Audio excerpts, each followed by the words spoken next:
अच्छा जी, ये सवाल करने से पहले हम जरा एक एक व्यू डिस्कस कर लेते हैं। सही जी, एक व्यू डिस्कस कर लेते हैं। बहुत फोकस होकर सुनिएगा, इधर समझिएगा मेरी बात को। अच्छा, क्या आपको ये पता है कि जो मेरी सप्लायर स्टेटमेंट्स होती हैं, सही है ना, वो बहुत सारे सप्लायर्स की होती हैं। यानी सप्लायर वन हो गया, सप्लायर टू हो गया, सप्लायर थ्री हो गया और सप्लायर फोर हो गया। ऐसा ही है। अच्छा भाई, अब supplier one two three four जो सप्लायर बेचते हैं स्टेटमेंट, वो क्या कहते हैं कि भाई आपने एंटिटी मुझे इतने पैसे देने हैं। ऐसा ही है। अगर मैं एबीसी कंपनी हूं तो इस एबीसी कंपनी को बहुत सारे सप्लायर जिनसे मैं माल परचेज करता हूं, वो सप्लायर स्टेटमेंट बेचते हैं ये बताने के लिए कि भाई हमसे उस कंपनी को इतने पैसे लेने हैं, उस सप्लायर को इतने पैसे लेने हैं। ऐसा ही है।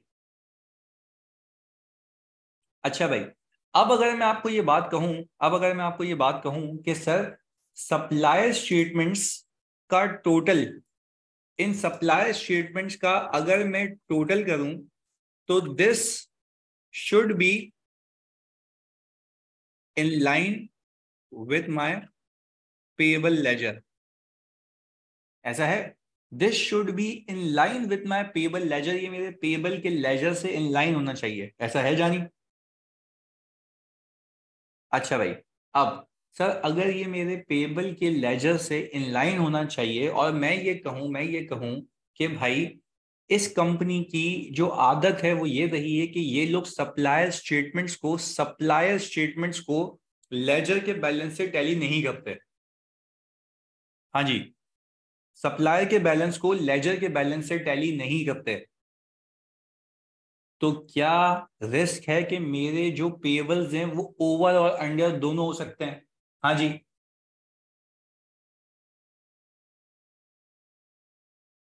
वेरी गुड, यानी ओवर स्टेट भी हो सकते हैं, अंडर स्टेट भी हो सकते हैं। दोनों का रिस्क है। दोनों का रिस्क है ना, दोनों का रिस्क है। ऐसा ही है। अच्छा, अब एक व्यू दे रहा हूं ताकि आप प्रोसीजर्स लिख पाए। अच्छा, मुझे एक और बात बताओ। तो फिर ये भी बात आपको सर समझ आनी चाहिए ना सर, ये भी बात आपको समझ आनी चाहिए कि अगर मेरा सप्लायर वन है, सही है जी, और सप्लायर वन मुझे कह रहा है कि we have a receivable of rupees 50,000। ये कौन कह रहा है जल्दी बताओ, ये कौन कह रहा है? सप्लायर वन कह रहा है। सप्लायर वन कह रहा है। ऐसा ही है। अच्छा, और मैं अपने लेजर में जाके देखता हूं। लेजर यानी लेजर बोले तो सर सब्सिडरी लेजर, क्योंकि हर सप्लायर का अलग लेजर बनता है ना। हर सप्लायर का अलग लेजर बनता है ना, फिर वो सारे लेजर मिलके कहाँ जाते हैं? सारे लेजर मिलके कहाँ जाते हैं सर? मेरे कंट्रोल अकाउंट में। ऐसा ही है।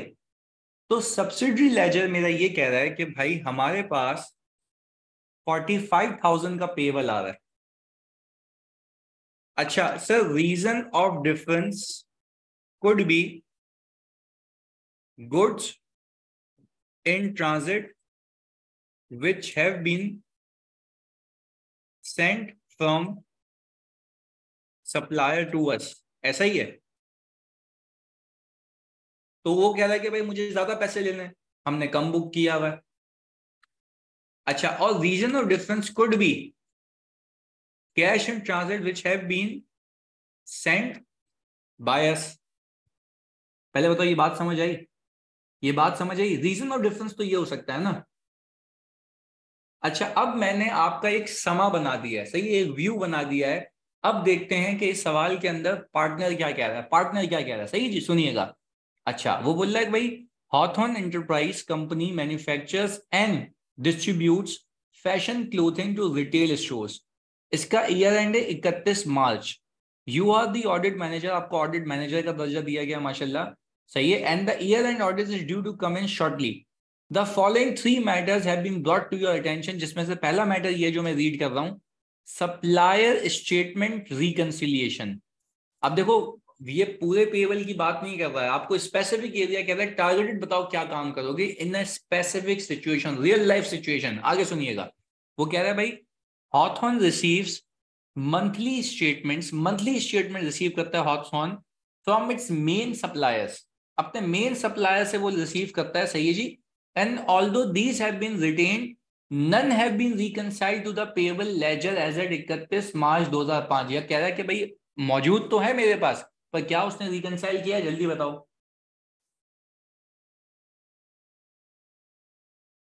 ओके, एंगेजमेंट पार्टनर आपको कह रहा है कि भाई आज the audit senior to recommend the procedures to perform on supplier statement. यानी एंगेजमेंट पार्टनर बोल रहा है भाई आप प्लीज बताएं मुझे कि आप क्या काम परफॉर्म करेंगे इन सप्लायर स्टेटमेंट्स की एक्यूरेसी को वेरीफाई करने के लिए। तो क्या आप 10 मिनट लेके मुझे सॉल्व करके लिख के देते हैं, सोच के लिखिएगा, ऐसा ही है। क्लियर है जानी? ओके जी, तो आपका समय शुरू होता है। अब मैं स्क्रीन अपनी ये जो है ये वीडियो बंद करूंगा, माइक बंद करूंगा।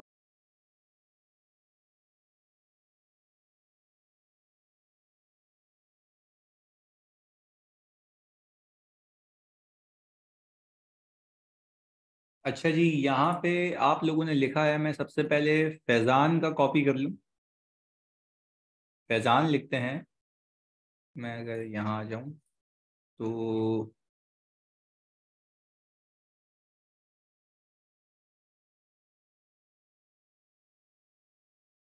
हाँ जी, फैज़ान की ड्राफ्टिंग के अंदर वो कह रहे हैं इसे compare accounts send by the supplier with the respective ledger accounts. जी, for goods in transit confirm from goods receive note whether the receipt of goods was pre-year end, if so record it as a purchases. Okay, if because of cash in transit confirm payment from cash book and bank statement. चलें, very good Faizan, very well tried. Mubashir obtain management working reconciliation reconciling item confirmation to counter party। गलत जानी, very general Mubashir, गलत यार। Shivam, inquire about the goods in transit, a difference in the amount of supplier statement Hodon's accounting records could be due to goods in transit। Shivam generic है, आपने बिल्कुल लिखना होगा कि आप सैंपल बेसिस पर सप्लायर स्टेटमेंट लेंगे, उसको लेजर से मैच करेंगे, मैच हो गया तो कुछ भी नहीं करेंगे, और जिसमें डिफरेंस आएगा उसके अंदर देखेंगे वेदर। ये स्टेप्स होते हैं कि भाई सबसे पहले क्या करोगे, इंक्वायरी तो बाद में होगी ना, पहले तो चीजें परफॉर्म करनी है। अच्छा भाई, obtain the subsidy ledger of the supplier statement to verify mathematical accuracy. चलें, सही है। Send direct confirmation to supplier to check whether they have any stock in transit. अच्छा देखो, हम डायरेक्ट कंफर्मेशन तो भेज देंगे मिशेल, पर हमारे पास ऑलरेडी सप्लायर स्टेटमेंट्स हैं उनकी तरफ से आई हुई। Ask management about the presence of any cash in transit. We will not ask management about the cash in transit because आप लोग मुझे बताएंगे, भाई डिफरेंस होगा तो पूछेंगे ना। पहले तो आपने कंपेयर करना है, सीक्वेंस तो देखें, सीक्वेंस क्या है हमारी। सीक्वेंस ये है कि पहले मैं जाऊंगा, मैं बोलूंगा भाई आपने सब्सिडी लेजर दो, सप्लाई स्टेटमेंट्स जो सैंपल बेसिस पे उसको मैच करूंगा, if match we will do nothing further, सब सही है। पर यस, अगर कोई डिफरेंस आता है that could be due to stock in transit, that could be due to cash in transit, फिर आप मैनेजमेंट से एक्वायर करते हो। अगर गुड्स इन ट्रांजिट की वजह से है तो यू नीड टू सी कि वो गुड्स कब आए। वो जीआरएन देखेंगे, अगर वो गुड्स ईयर एंड के बाद रिसीव हुए तो वो बाद में इसका पेबल रिकॉर्ड होना चाहिए, पहले रिसीव हुए तो पहले उसका पेबल रिकॉर्ड होना चाहिए। बात क्लियर है? हाँ जी। और अगर मेरे पास कैश इन ट्रांजिट, लेट से अगर मैंने पेमेंट कर दी है तो डेट ऑफ पेमेंट आ रही, तो चेक पे डेट लिखी हुई होती है, ऐसा ही है। तो अगर पेमेंट डेट मेरी ईयर एंड के बाद की है तो वो बाद में होना चाहिए, वो पेबल रिकॉर्ड होना चाहिए। सही है जी। और अगर पेमेंट डेट पिछली है और हमने गलत किया हुआ तो वो पहले ही उसका पेबल रिकॉर्ड होना चाहिए था, मतलब रिड्यूस हो जाना चाहिए था, तो अकॉर्डिंगली आपने ये देखना है। सही है। यानी एग्जाम्पल ये है कि भाई अगर मैंने डेट डाली हुई है, लेट से मेरा ईयर एंड 31 दिसंबर है और मैंने 2 जनवरी की पेमेंट डेट डाली हुई है और मैंने अपने पेबल्स को रिपोर्टिंग पे कम किया हुआ, तो ये गलत है, क्योंकि वो पोस्ट डेटेड चेक है, वो बाद में जाएगा तो आपका एंट्री बनाना बनता नहीं है, आपकी वो लायबिलिटी स्टिल एग्जिस्टेंट थी। पहले बताओ ये वाली बात समझ आई? दूसरी वाली बात समझिए, कैश एंड ट्रांजिट वाली, कि जो चेक की डेट आपने पकड़नी है। ओके, हसन कह रहे हैं obtain supplier statement from the management, check mathematical accuracy, send confirmation to supplier, inspect the invoice on sample basis, check mathematical. हाँ, गलत गलत गलत, देखो यही तो बात है, तभी तो ऐसे सवाल करवा रहा हूँ। Non reconciliation of supplier statement poses risk of completeness of variation the audit senior. अच्छा देखो, एक चीज याद रखना हमार, if the examiner is not asking for risk तो we will not write any risk, we will just perform audit procedures. सही है। Ensure payable are correctly represented in the financial statement. बहुत जेनरिक लिखा है तशमैन, बहुत जेनरिक लिखा है, बहुत ही ज्यादा जेनरिक लिखा हुआ है। अच्छा जी सर, मैं आपको बताता हूं इसका एक प्रॉपर आंसर।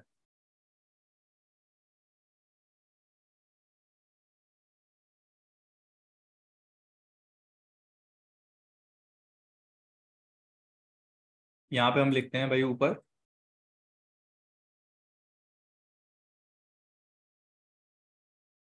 Suggested solution.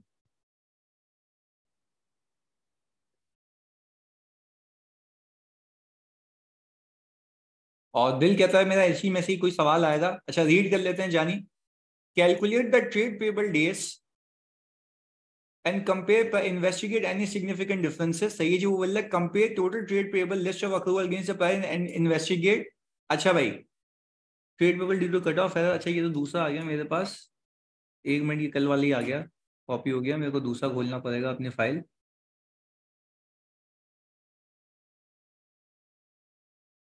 ये रहा।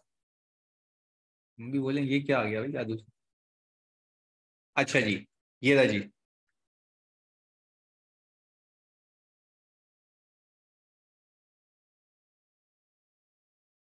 सर यहाँ पे देखें, select a representative sample of year end supplier statements and agree balances to purchase ledger of हॉटसॉन।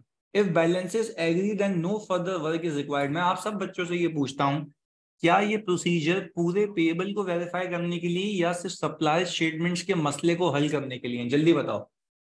हाँ जी। We are not verifying entire payable. हाँ जी ऐसा है। सप्लाई स्टेटमेंट देखो, कोई अगर जैसे फॉर एग्जांपल मैं फर्म में हूँ और मैं बीइंग अ मैनेजर किसी बच्चे को कहता हूँ ना ये चेक करके आओ, तो मुझे ये नहीं कहेगा कि मैंने ये काम किया, मैंने ये काम किया। अभी सुबह की एग्जांपल दे रहा हूँ, एक बच्चे को मैं कह रहा हूँ कि भाई कमीशन इतना क्यों गिर गया, कमीशन इतना क्यों गिर गया। बोला सर देखें इस हेड में गिरा है। भाई मैं कह रहा हूँ कि तुमसे पूछा हूँ कमीशन क्यों गिर गया। बोला सर देखें बहुत सारे कमीशनों में से इस पे डिफरेंस आया। मैं कह रहा हूँ भाई मेरा सवाल ही नहीं समझ रहे तुम। मैं कह रहा हूँ कमीशन क्यों गिर गया, कमीशन का रेट कम हो गया, पहली चीज। दूसरी चीज, क्या जिस चीज पे कमीशन लगता है उसकी क्वांटिटी कम हो गई, यानी लेट से मैं कहता हूँ 10 यूनिट्स बेचोगे तो कमीशन मिलेगा, तो लेट से कि भाई गुड्स ही नहीं बिके तो कमीशन नहीं दे रहा मैं कह रहा हूं कि क्रक्स क्या है, वेरिफिकेशन का तरीका है ना कि आप क्वांटिटी और रेट को वेरीफाई करें, दूसरे पिछले साल से कंपेयर करें। मैं सिर्फ ये कह रहा हूं, मैंने ये तो नहीं कहा कि मुझे पूरा कमीशन वेरीफाई करके दो। I am asking about the difference in the commission of prior year and current year. वो मुझे पूरे प्रोसीजर बता सर, मैंने कमीशन की डिटेल्स ली, इसका टोटल किया, इस पर रिकैलकुलेशन की। भाई I am lease concern about it, मैं जो पूछा हूं उसका जवाब दो। तो बात समझ है कि आपसे वो पूछता कुछ है आप लिखते कुछ है। इसमें सिर्फ उसने पूछा है कि भाई मुझे ये बताओ कि सप्लायर स्टेटमेंट्स पे आप क्या काम करेंगे, तो हमने स्पेसिफिक टारगेटेड काम बता दिया। पहले बताओ ऑनलाइन वालों बच्चों, ये बात क्लियर है? हाँ जी जल्दी से। ओके आगे लेके चलते हैं इसको। दूसरा सुनिएगा, whether the differences occur due to invoices in transit confirm from the goods receipt note whether the receipt of goods was pre-year end। अच्छा अगर गुड रिसीट नोट पिछले साल का होगा, सुनिएगा, अगर गुड रिसीट नोट पिछले साल का होगा तो उसका पेबल कब रिकॉर्ड होना चाहिए, पिछले साल में या अगले साल में? जल्दी बताओ। हाँ जी, मतलब मेरे रिपोर्टिंग डेट पे आना चाहिए वो, अगर ईयर एंड से पहले का जीआरएन है। इनवॉइस भले ही बाद में आई हो। Last year, very good. चलें जी आगे। Where differences occur due to cash in transit, ये रीड करिएगा, ये बड़ी बेहतरीन चीज है। Where differences occur due to cash in transit from Hawthorne to supplier confirm from the cash book and bank statement the cash was sent pre year end। यानी बात समझिएगा, वो कह रहा है कि भाई अगर डिफरेंस आया है, डिफरेंस आ रहा है, सही है जी, और मैं कह रहा हूं कि भाई कैश इन ट्रांजिट में कह रहा हूं कि मैंने अपने पेबल्स को कम किया हुआ है, तो पेबल को कम किया होगा इसलिए क्योंकि मेरे चेक पे डेट होगी ईयर एंड से पहले की, ऐसा ही है। तो मुझे ये वेरीफाई करना पड़ेगा, मुझे ये वेरीफाई करना पड़ेगा डेट ऑफ चेक क्या है। बात क्लियर है? अदरवाइज वो पेबल की सेटलमेंट अगले साल आनी चाहिए। और आखिर में देखो अब क्या किया मैंने, एक स्पेसिफिक काम करके आखिर में डिस्कस कर रहा हूं कि फर्दर कोई चीज तो नहीं है जो हम मिस कर रहे हैं, आप बता दें कि क्यों रिकनसाइल नहीं हो रहा। सही जी, परचेज लेजर सुपरवाइजर से बात कर लेंगे, अंडरस्टैंड करेंगे nature of reconciling item, whether it has been correctly accounted for और नॉट। पहले बताओ बच्चों, बात समझ आई? ये वो न्यू न्यू चीजें हैं जो एग्जामिनर ने आज तक नहीं पूछी, but still this is a part of your course, कोई नई चीज नहीं है, उसी में से उसने घुमा के पूछा है। चलें जी, अब सर इसी पे एक और सवाल कर लेते हैं, इसी पे एक और सवाल कर लेते हैं।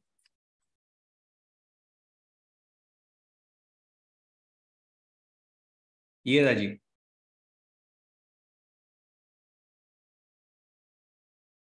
सोच के कीजिएगा भाई।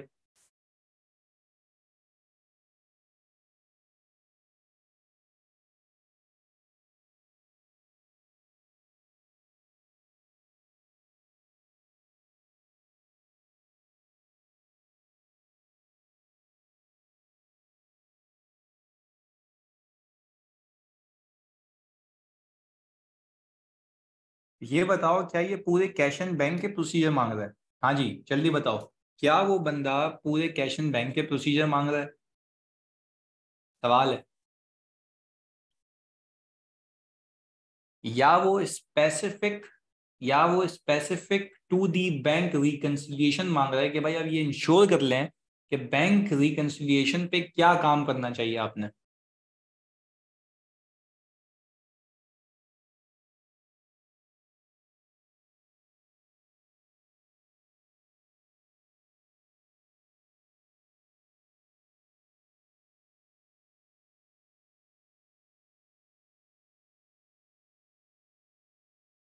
अच्छा जी, फैजान लिखते हैं cast bank reconciliation statement to ensure mathematical accuracy, very good Faizan. Confirm balance as per the bank statement with the bank statement, सही है, and bank confirmation, very good. For reconciling items check the clearance in the bank statement subsequent period, for untraced item check supporting documents. बिल्कुल सही है जानी, कि आपके जो अनक्लियर्ड check हैं, अनक्लियर्ड चेक हैं, आप सब्सिक्वेंट बैंक स्टेटमेंट उठाएंगे, देखेंगे क्या वो क्लियर हुए या नहीं हुए, उसकी डेट भी आपने देखनी होती है, ऐसा ही है।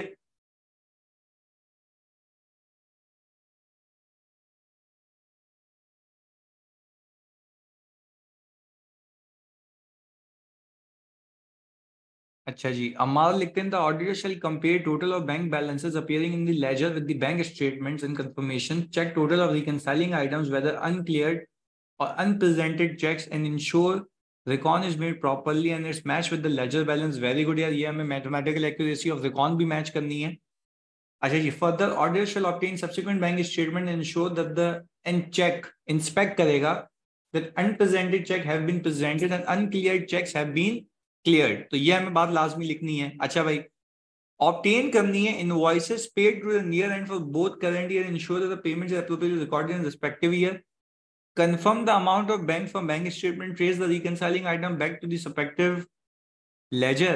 यार ये हसान तुमने क्या लिख दिया कि trace the reconciling item back to the respective ledgers, inquire management of long outstanding reconciling item why they are not हाँ ये लिख सकते हो, this is a good point। Inquire करना है मैनेजमेंट को कि लॉन्ग आउटस्टैंडिंग रिकंसाइलिंग आइटम अब तक क्यों नहीं क्लियर हुए। Check subsequent bank statement for adjustment of reconciling item, proper लिखना है इसको तुमने, आसान प्रॉपर लिखना है कि सब्सिक्वेंट बैंक स्टेटमेंट में क्या चेक करोगे, unpresented, uncleared, what you are going to actually verify. Obtain the bank statement, bank reconciliation statement, check mathematical accuracy and compare the total with the financial statements, सही है जी। अच्छा, पहले पहले जिडियन हमें ये करना होगा, बैंक रिकॉन ऑब्टेन करेंगे, balance as per bank statement को हम देखेंगे बैंक स्टेटमेंट से, और बैलेंस एज पर लेजर को लेजर से वेरीफाई करेंगे, फिर मैथमेटिकल एक्यूरेसी चेक होगी। This is the whole procedure. Select post year end cheques and check these payments have not been deducted from the payable balance at year end. गलत, देखो यार, आपने सबसे पहले रिकंसाइलिंग आइटम्स को चेक करना है कि भाई ईयर एंड की सब्सिक्वेंट बैंक स्टेटमेंट लेनी है, और आपने देखना है कि रिकंसाइलिंग आइटम कौन कौन से थे, अनप्रेजेंटेड हो गए या अनक्लियर्ड होंगे, वो इंस्ट्रूमेंट्स लेंगे, आप चेक करेंगे सब्सिक्वेंट बैंक स्टेटमेंट से क्या वो क्लियर हुआ या नहीं हुआ। Check mathematical accuracy of bank recon for reconciling item, confirm. अच्छा देखो, एक और चीज याद रखना, मैथमेटिकल एक्यूरेसी आपकी अनक्लियर्ड और अनप्रेजेंटेड की अलग अलग चेक होगी ना, प्लस माइनस हो रहा होगा, ऐसा ही है। ओके जी, तो यानी सम वॉट समवॉट आप लोगों ने एक एक तरीकाकार ये अपनाया लिखने का कि भाई आपने ऑल टुगेदर उसको लेके चले ऐसे कि भाई आपने बैंक रिकॉन लेनी है, बैंक रिकॉन में बैलेंस आ रहा होता है, balance as per ledger, ledger से मैच कर लेना, एक बैलेंस आ रहा होता है, balance as per bank statements, bank statement से मैच कर लेना, ये एक्यूरेसी आ गई। फिर इन दोनों के बीच के डिफरेंस होंगे रिकंसाइलिंग आइटम्स, ऐसा ही है, वो 10 भी हो सकते हैं, 100 भी हो सकते हैं, 400 भी हो सकते हैं, depending upon the payments and receipts. सही है जी। आपने क्या करना है, उनमें से सैंपल बेसिस पे सेलेक्ट करना है जो भी रिकंसाइलिंग आइटम है, यानी select a sample of reconciling item and trace it from the subsequent bank statements that whether uncleared checks have been cleared or unpresented checks have been presented। Clear है? तो इस तरीके से आपने इसको लेके चलना है जो हमने यूजुअली भी सीखा हुआ है। बच्चों बात समझ आती है? तो अगर मैं यहां पर बैंक रिकंसिलिएशन के प्रोसीजर्स देख लूं तो सर उसमें कोई मसला नहीं होगा हमें। ये तो मैंने क्लास में भी करवाया था तुम लोगों को। अच्छा भाई, bank account reconciliation and cast check addition to ensure mathematical accuracy, agree balance as per bank reconciliation to the original year end bank statement the bank confirmation letter. एक बच्चे ने लिखा भी था आई थिंक कि यार आप जो बैंक कंफर्मेशन भेजी होगी उससे भी मैच कर लेना। एग्री द रिकंसिलिएशन बैलेंस, सही है जी, ईयर एंड बुक से okay. Trace all the outstanding lodgements to pre-year end cash books, post-year end bank statement, also paying in book pre-year end. Trace all the unpresented checks through a pre-year end cash book। अच्छा वो क्या है समझिएगा, इसकी इस अंग्रेजी का मतलब समझें। वो बोल रहा है कि जो अनप्रेजेंटेड चेक्स है ना, बात समझिएगा, अनप्रेजेंटेड चेक्स की आपने तो एंट्री बना ली होगी, हाँ या नहीं, ये बताओ बच्चों, अनप्रेजेंटेड चेक की आपने एंट्री बना ली होगी? हाँ जी, अनप्रेजेंटेड चेक की आपने एंट्री बना ली होगी। बैंक क्रेडिट और पेएबल डेबिट, आपने पेएबल डेबिट कर लिया होगा। तो वो कह रहा है कि भाई जो अनप्रेजेंटेड चेक्स है ना, अनप्रेजेंटेड चेक्स हैं, देखो, trace all unpresented cheques through to a pre year end cash book and post year end statement. यानी बोल रहा है कि पहले देखो यहाँ पे एंट्री बन के आपके बैंक बैलेंस कम हो गया हो और सब्सिक्वेंट बैंक स्टेटमेंट से निकलता हुआ देख रहा हो, ऐसा है। फॉर एनी अनयूजुअल अमाउंट और सिग्निफिकेंट डिले, जैसे किसी बच्चे ने लिखा भी था कि सर जो लॉन्ग आउटस्टैंडिंग अमाउंट है उसके लिए एक्सप्लेनेशन लेंगे कि क्यों अब तक नहीं हो रहा। ऐसा तो नहीं है कि अपनी लायबिलिटी को कम करने के लिए आपने घुमा दिया छुपाने के लिए, तो वो आप पूछेंगे कि भाई ये क्यों नहीं क्लियर हो रहा अब तक, ऐसा है भाई। तो sir these are the procedures जो आप और कर सकते हैं, परफॉर्म कर सकते हैं और ये सारी चीजें आ सकती हैं। अच्छा अब देखो, ये तो हो गई आपकी ऑल टुगेदर प्रैक्टिस, सही जी, इसकी सब्सटेंटिव की घूम फिरा के यही आते हैं। अच्छा आप सर, अगर मैं आपसे ये कहूं कि भाई प्रोसीजर्स तो आपने याद करने से एप्लीकेशन करनी है, अब आप मुझे बताएं कि क्या मैं प्रोसीजर्स पे और क्लासेस रखूं, प्रोसीजर्स की बात कर रहा हूं स्पेसिफिकली, या हम अगले टॉपिक की तरफ मूव हो जाएं? हाँ जी, डिपेंडिंग अपॉन, एक और रखें, प्रोसीजर्स की रखें, चलें प्रोसीजर्स की रख लेते हैं एक और, चलें जी एक और रख लेते हैं, बस सही है, प्रोसीजर की एक और क्लास रख लेते हैं और फिर प्रोसीजर के बाद फिर हम दूसरी उस पर मूव हो जाएंगे, सेट है।